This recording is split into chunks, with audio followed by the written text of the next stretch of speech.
Bueno, esa sería la primera. Resumimos rápidamente. Decíamos que el problema era que se disparaba el térmico de fuerza. Cuando dispara un térmico, ¿sabéis qué es?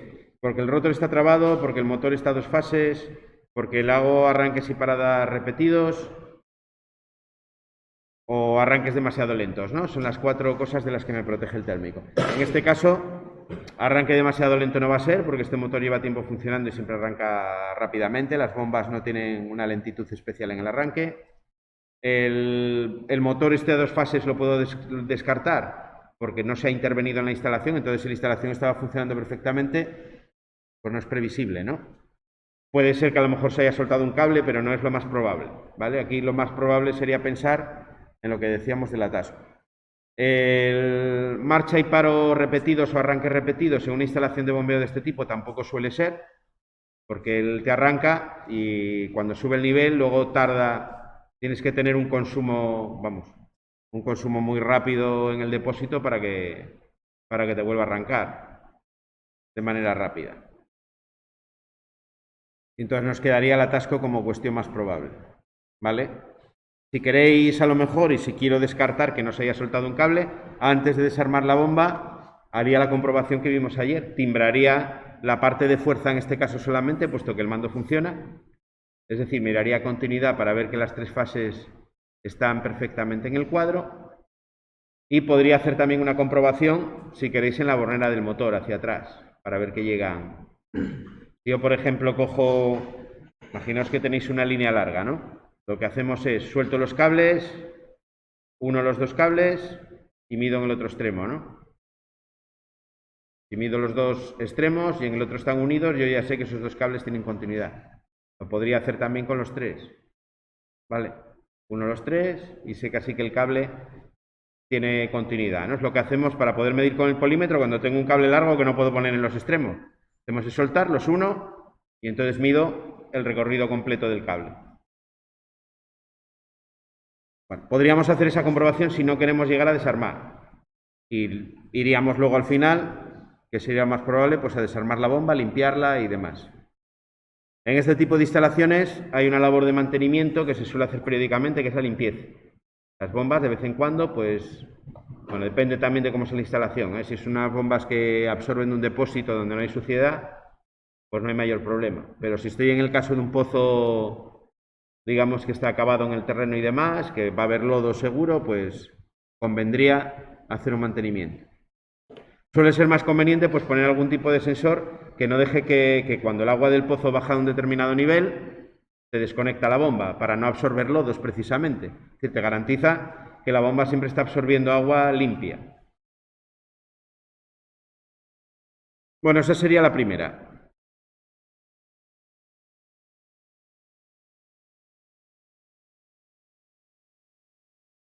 Bueno, otra segunda avería. Vamos a ponerse en otro caso. Me llama el de la instalación y me dice que cuando se vacía el depósito, la bomba no arranca. Manualmente sí, sí le arranca con el pulsador de marcha, pero no le arranca cuando se vacía el depósito. Eso es lo que pasa. Diagnóstico, cosas que descartamos, como decíamos ayer.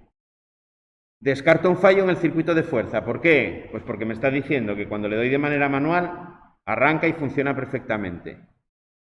Por tanto, la parte de fuerza está perfectamente. Eso es bueno porque no tengo que andar metiéndome en la bomba para nada. El problema entonces está en la parte de mando. Dentro de la parte de mando me está diciendo que manualmente sí funciona, con lo cual yo puedo garantizar que esta parte del funcionamiento, este pulsador y la realimentación, va perfectamente.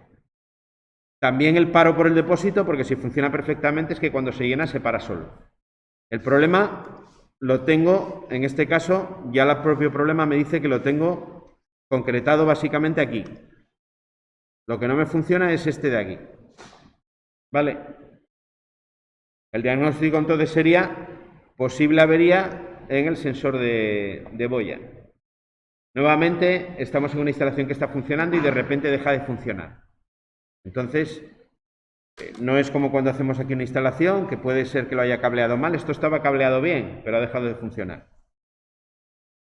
Bueno, ¿qué es lo más cómodo para hacer? ¿Qué haríais vosotros si se os da ese problema? Vamos a centrarnos en el esquema. ¿Por dónde miro? Lo primero. Tengo un sensor de boya que está en el depósito, que es SB1, y que no me está funcionando bien. Lo primero sería confirmar si efectivamente esa hipótesis que yo tengo, ese diagnóstico, es cierto. ¿Y cómo lo podemos confirmar?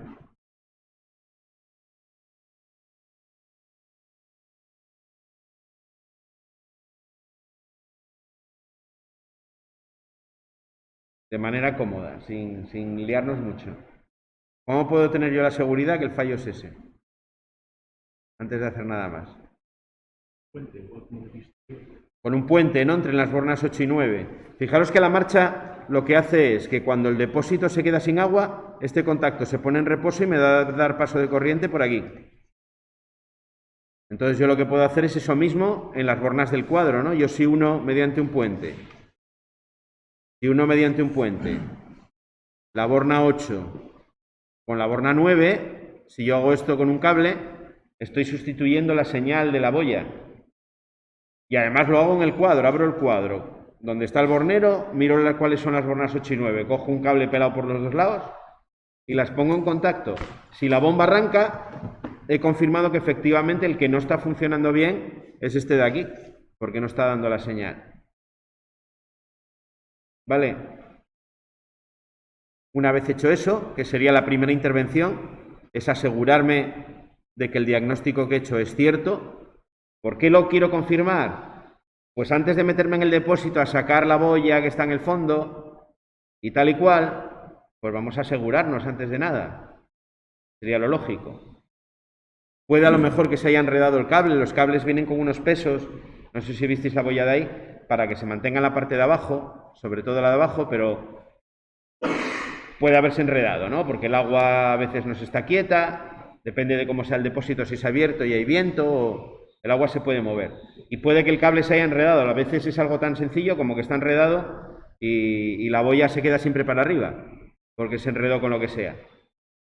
O a lo mejor puede ser que la boya esté mal. Entonces, una vez me aseguro, antes de meterme en el depósito a hacer nada, vamos a asegurarnos de que es eso, para no perder el tiempo.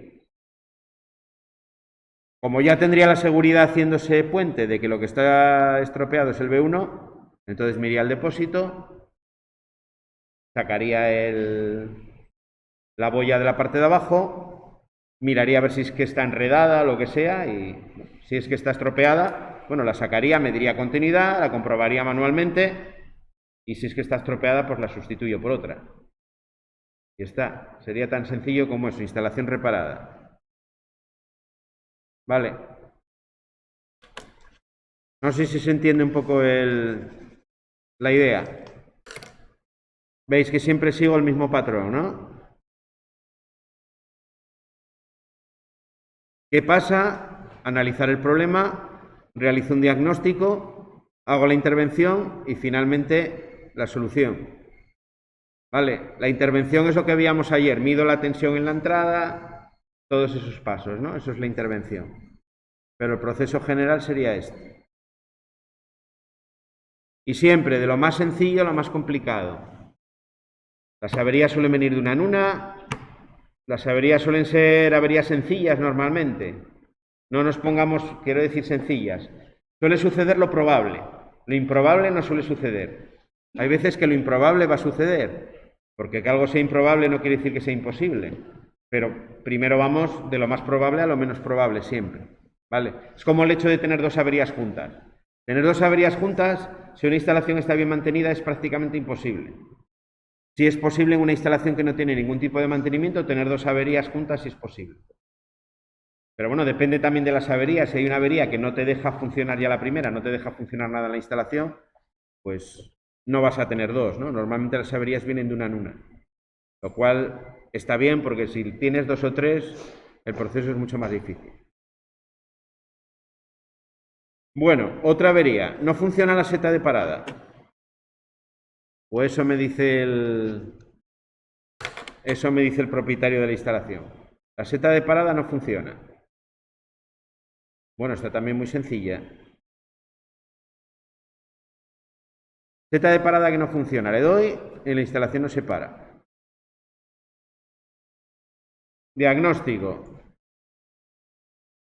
Es un elemento que está en el cuadro que ha dejado de funcionar. ¿Qué puede pasar?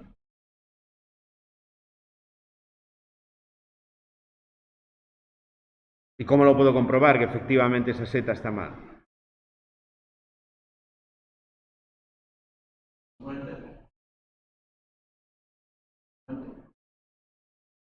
Con un puente en este caso no. No es al revés, porque es una parada. En este caso la señal que tengo, si es una marcha, yo suelo hacerlo del puente, pero cuando es una parada no me vale con el puente, porque una parada ya de por sí deja pasar corriente. Entonces poner un puente no me soluciona. ¿Vale? El puente estaría bien en el caso de que no arranque. No arranca nunca. Si tengo un problema en la seta y lo que hace es que me mantiene el circuito abierto, la instalación nunca arrancaría. Pero él me está diciendo que la instalación arranca y lo que hace es que no para por la seta. Para con el de arriba del depósito, pero con la seta no para. Entonces el problema lo tengo muy localizado, lo tengo aquí. El de arriba del depósito, o sea, con el B2 Este sí funciona. Este está bien, la marcha está bien, este también está bien. Todo está bien, excepto que no para con la seta. Bueno, ya el propio lo que me están contando y lo que estoy observando, yo luego voy y lo observo en el funcionamiento, es bastante localizado, ¿no? El problema está ahí. ¿Cómo podemos comprobar que no haya nada más? Nuevamente digo, hay que comprobarlo porque puede que alguien haya tocado en el cuadro. Eso también, bueno, con el tiempo hay que tener la picaresca de cuando vas a una instalación. Lo primero es una observación visual, ¿cómo está todo? Si tiene pinta de que alguien ha manipulado, imagínate que tienes una instalación, un cuadro súper curioso, con sus punteras todo numerado, y de repente hay un cable que sale de algún lado, se mete en la canaleta torcido. Lógicamente eso es que alguien ha metido mano, porque alguien que te deja el cuadro perfectamente cableado no te va a dejar un solo cable mal, ¿no? Entonces eso te da la pista de que alguien ha tocado.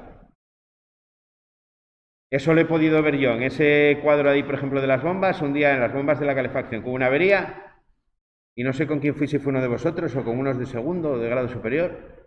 Y fuimos y estaba el cuadro todo guay, pero veías que había 2 o 3 sensores con unos cables saliendo por ahí misteriosamente mal puestos. Y de, aquí alguien ya estuvo poniendo creativo, ¿no?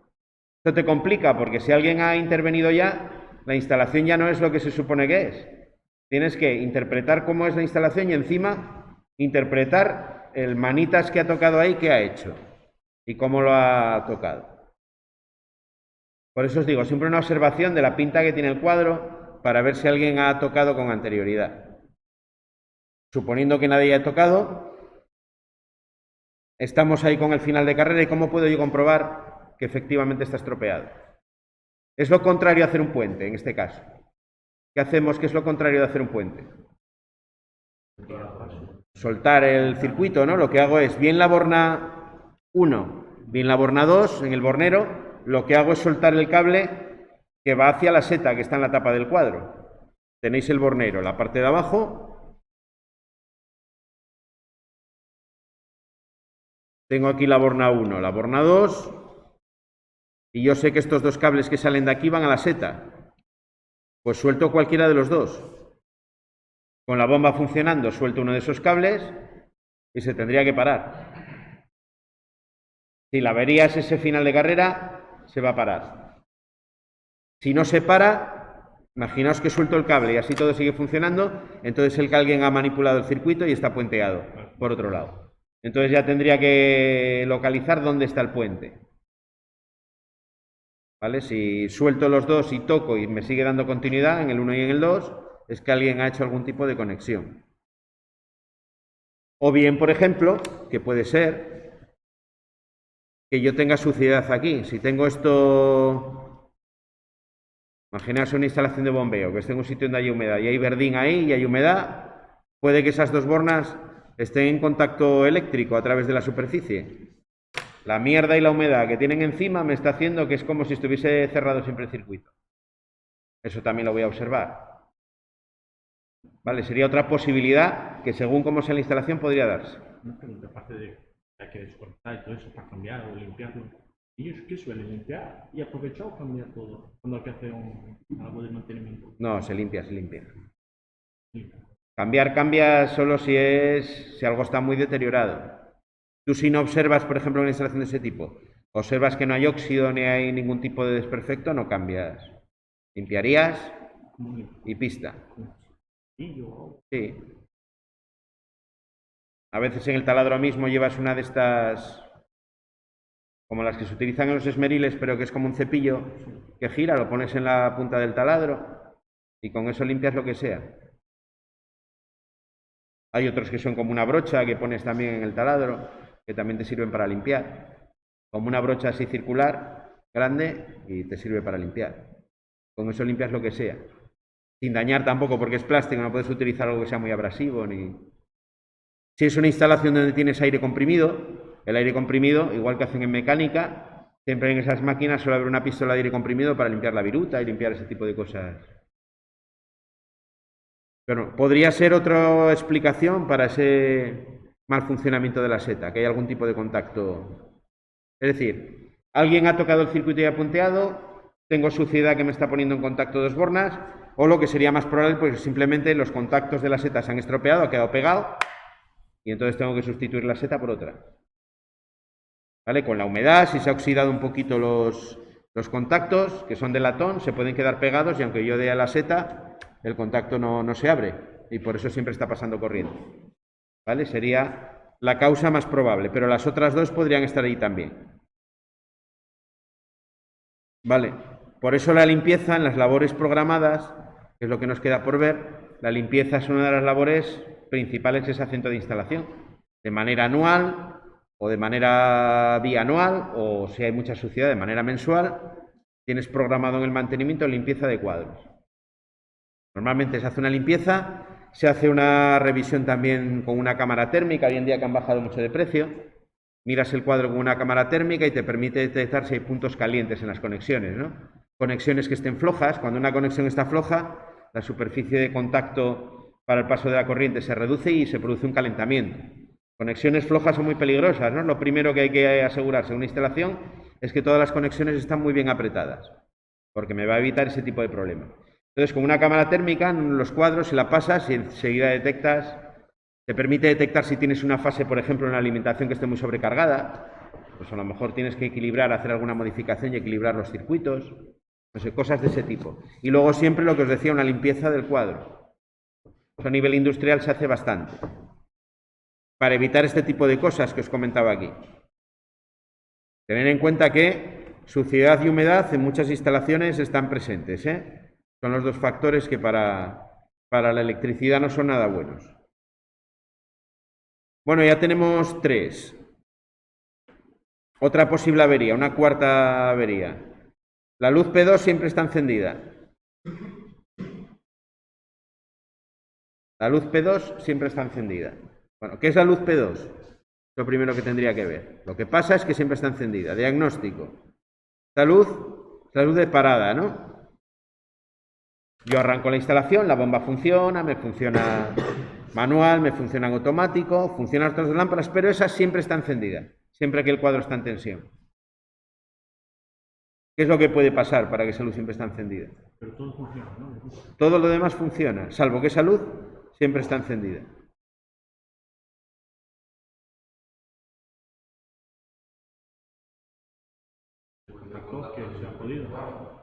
El contacto cerrado, ¿no? Es donde posiblemente tenga el problema. ¿Qué problema puede tener un contacto cerrado? Pues con el tiempo, lo que os decía antes, los contactos pueden quedar pegados. Es raro que un contacto auxiliar te quede pegado porque lleva poca corriente, pero si tengo condiciones como humedad, suciedad y demás, puede llegar a quedarse pegado. Pegado es que aunque el contactor se mueve, el contacto queda completamente cerrado y no se puede mover. Entonces la luz siempre está encendida. El resto de contactos auxiliares funcionan bien, funciona bien la realimentación, funciona bien la bobina del contactor, pero ese contacto está mal. Bueno, sabemos lo que pasa y tenemos el diagnóstico. ¿Qué intervención haríamos ahí? Primero comprobar, exactamente. Lo primero sería comprobar, asegurarme. Yo ya puedo suponer que es eso, seguramente será eso, pero compruebo. La manera de comprobar sería soltando bien la borna 1 o bien la borna 5. ¿vale? Interrumpiendo yo el circuito para ver que la lámpara se apaga. Para descartar el qué, que alguien no ha metido un cable y lo que decíamos antes, ¿no?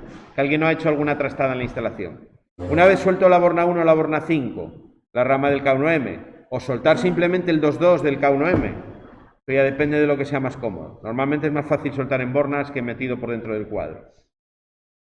Si se apaga, es que efectivamente es ese contacto que está mal. ¿Vale? Lógicamente la comprobación la tengo que hacer con el circuito en marcha, ¿eh? Para asegurarme. O forzando, aunque esté sin tensión, forzando el contactor para que la lámpara se tuviese que apagar. Finalmente, supongamos que es eso, que nadie ha puesto ningún cable, tiene que ser ese contacto, lo que haría sería sustituir. Si tengo suerte y está en un bloque auxiliar, pues sustituiría el bloque auxiliar, si no lo que tendría es que sustituir completamente el contactor. Si es el modelo, por ejemplo, es como el que tenemos nuevo aquí, que tiene el contacto abierto y el contacto cerrado, y he cogido el cerrado que está sobre el contactor, no habría más opción que sustituirlo. Si fuese una avería en la bobina, la mayor parte de las gamas de contactores, salvo las domésticas, me dejan sustituir la bobina. Pero como la bobina no es un tema de contactos, los contactos ahí no tienen sustitución. Lo que tendría que hacer sería quitar el contactor y poner otro. Vale. Bueno, eso sería un poco 4 ejemplos de intervenciones de averías, ¿no?, que podría tener en una instalación. Al final, las averías siempre hay que referirlas a una instalación concreta.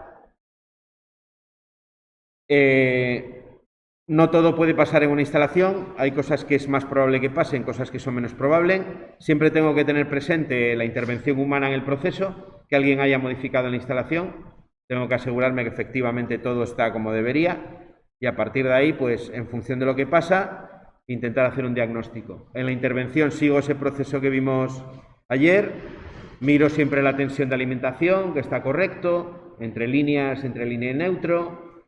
Si lo que me fallan son me falla todo, pues miro continuidad en ese neutro o en el circuito, en la fase de alimentación. Y luego ya, depende de lo que sea, pues concreto, ¿no?, en la parte del circuito que no me funcione. Tengo que descartar lo que está bien, eso ya no lo voy a mirar, y me centro en las zonas donde pueda estar el problema.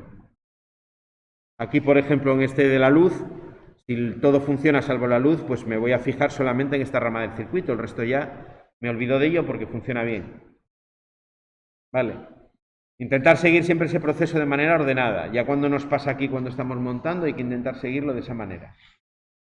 Y con tranquilidad. Las averías, en muchos casos, no tienen por qué resolverse con mucha rapidez. El trabajo de averías no tiene por qué ser un trabajo muy veloz, salvo en varias excepciones. Primero, que estéis trabajando en una empresa que solamente haga averías y tengáis ya en la planificación, tengáis varios sitios para ir en el mismo día y tengáis un tiempo limitado. En ese caso, pues tenéis que intentar ser rápidos.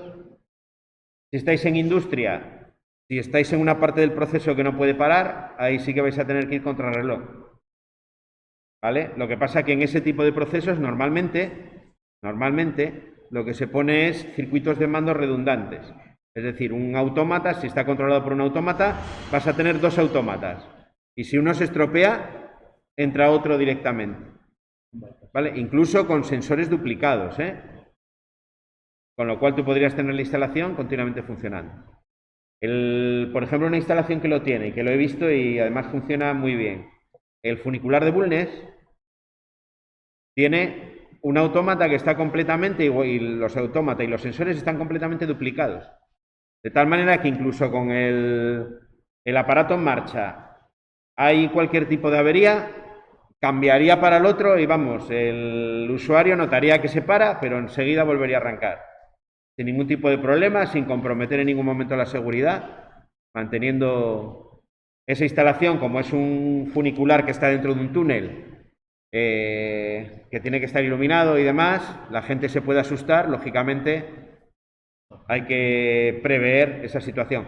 Y eso que es un túnel en el que tú puedes bajarte y puedes ir caminando, quiero decir que no hay un peligro tampoco bien para abajo, bien para arriba. Normalmente si hay una avería, salvo que estés muy cerca de Bulnes, lo normal sería ir para abajo, porque el túnel es bastante pendiente. Pero vamos, que no hay tampoco es abrir las puertas y sales. Las puertas de ese tipo de cacharros se pueden abrir incluso sin electricidad, para poder salir y demás. Pero bueno, el control está pensado para que ni siquiera se interrumpa el servicio que da ese funicular. Porque la gente del pueblo lo utiliza para entrar en el pueblo, para entrar y salir. Por eso os decía, incluso en un proceso muy crítico, a lo mejor no hay prisa. ¿Por qué? Porque si es un proceso muy crítico, el mando estará duplicado. Tú si con una hora de parada de una máquina vas a perder un montón de pasta, pues ya a la hora de diseñar la instalación te asegurarás de que la máquina no se vaya a parar nunca. Un alto horno, ¿no? Si un alto horno no lo puedo parar. Ya, porque si se solidifica el material que tiene dentro, el alto horno está para tirar. Entonces, todo ese tipo de sistemas que no pueden parar tienen funcionamiento en el control redundante, tienen algo que siempre suple en el caso de una avería lo que está funcionando. ¿Qué es un ¿Sí? entorno? Un alto horno, sí, donde fundes metal para hacer, fundes el acero o bueno, no sé, de aluminio, del metal que sea. Eso son unas cubas donde tú fundes dentro el material y claro, eso no puedes, tiene que estar funcionando continuamente. Para pararlo tienes que pararlo de una manera controlada y no se habla mucho cuando hay huelgas y tal en ese tipo de instalaciones que tienen que haber unos servicios mínimos porque tú no puedes parar. Si tienes un corte del suministro eléctrico completo en España, lo que se llama un cero en la red, en ese tipo de instalaciones vas a tener un problema, como no lo restablezcas rápido, porque no pueden parar en ningún caso. Es improbable, de todas maneras, que haya un cero en la red. Lo que pasa es que, bueno, hoy en día es bastante más probable que era, por ejemplo, hace 10 años de tenerlo.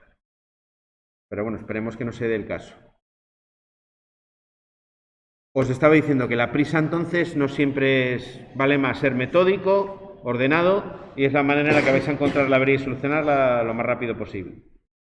Pero no perderse es analizar, al final es fijarse en qué es lo que está fallando, cerrar el problema a esa parte que está fallando y a partir de ahí pues hago el puente, suelto el cable, bueno, intento sustituir aquello que yo creo que está fallando con algún tipo de conexión en el cuadro que me permita asegurarme que efectivamente ha fallado.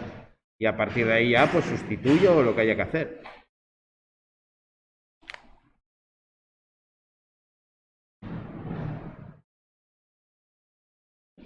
Bueno, respecto al resto del mantenimiento,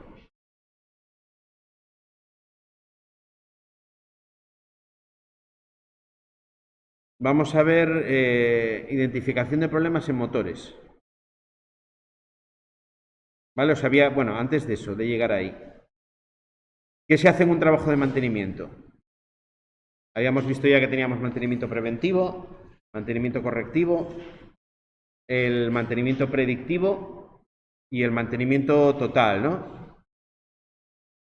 Dentro de esos 4 mantenimientos, la empresa lo que hace concretar, las empresas que tienen o que dan valor al mantenimiento, es lo que se llama un plan de mantenimiento. En ese plan de mantenimiento hay una serie de tareas que en diferentes momentos del año tiene que realizar el personal de mantenimiento.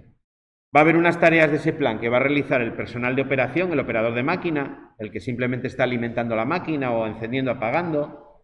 ¿Me entendéis, no? El operador va a tener sus tareas que van a ser pues supervisar niveles de fluidos, ya sea un engrase o un nivel de fluido que alimente la máquina de alguna manera, ver valores en el cuadro, a lo mejor medidas que el cuadro me dé, si tiene un analizador o tiene medidas de tensión e intensidad, verificar que la máquina está comportándose de manera normal.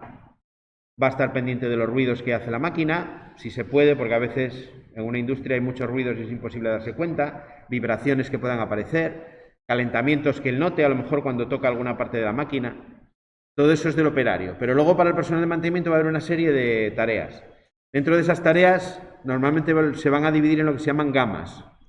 ¿Vale? Tenéis lo que se llaman gamas diarias. Tenéis la gama diaria. Tendréis gamas semanales.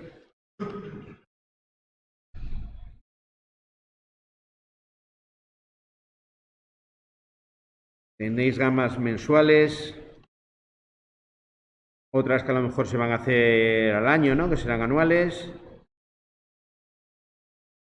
Y luego entraríamos en la parte de lo que llamamos las paradas. Vale, paradas.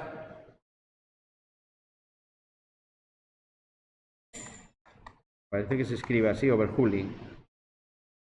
Vale, que se llama en inglés. Esa palabra la vais a oír también por ahí. Un programa de coches, ¿no? Que se llamaba, me parece que algo así. Overhauling es como hacer una reforma completa a una instalación. Programa de coches que había que cogían un coche antiguo y le ponían un motor nuevo, le cambiaban las suspensiones, desarmaban el chasis, lo pintaban, lo soldaban. Bueno, al final el coche que salía de ahí no tenía nada que ver con el que había entrado. Pues en las industrias pasa algo parecido. Cuando se hace un overhauling, se desarma todo, se vuelve a armar, se aprovecha para hacer las reformas y demás. Dentro de todo esto, pues aquí ya hay diferentes tipos de tareas, ¿no? Tareas que tengo de mantenimiento en una instalación. Vamos a citar algunas que son muy típicas. Engrases de máquinas.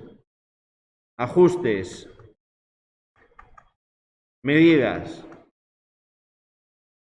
Realizar mediciones de comprobación. Limpieza. ¿Vale? Sustituciones de elementos programadas.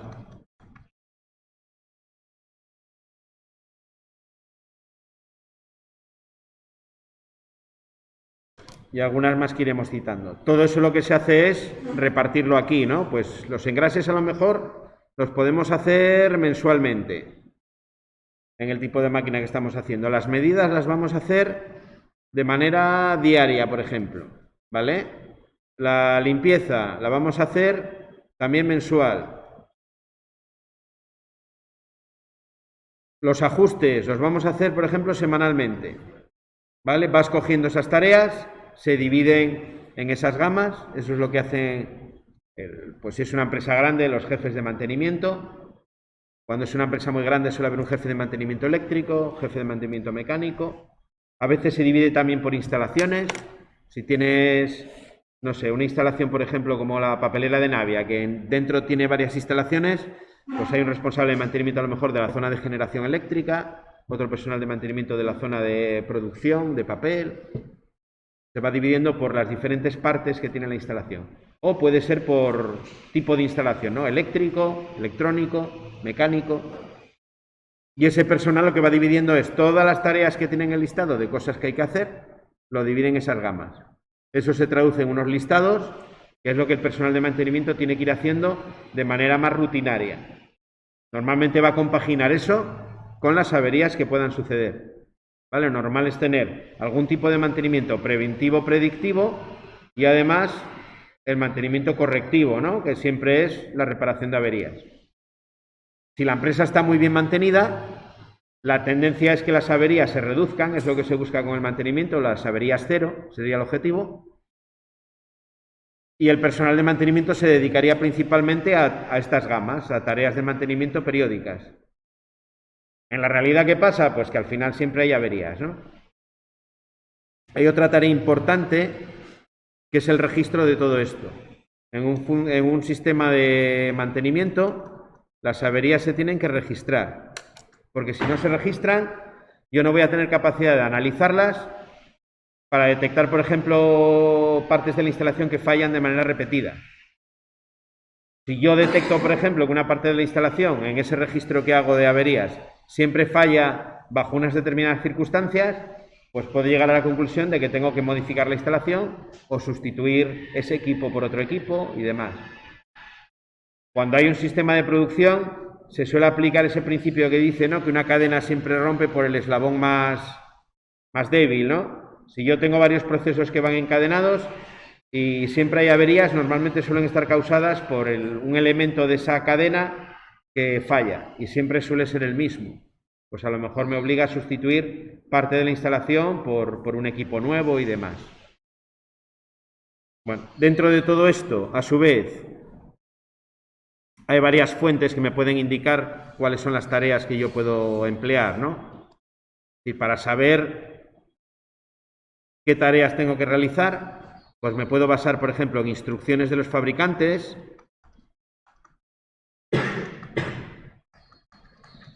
por ejemplo, en una parte de un proceso tengo un compresor, el fabricante del compresor ya me va a dar unas tareas de mantenimiento. Esto es peligroso a veces, porque normalmente las instrucciones de los fabricantes suelen poner más tareas de las que a lo mejor son necesarias.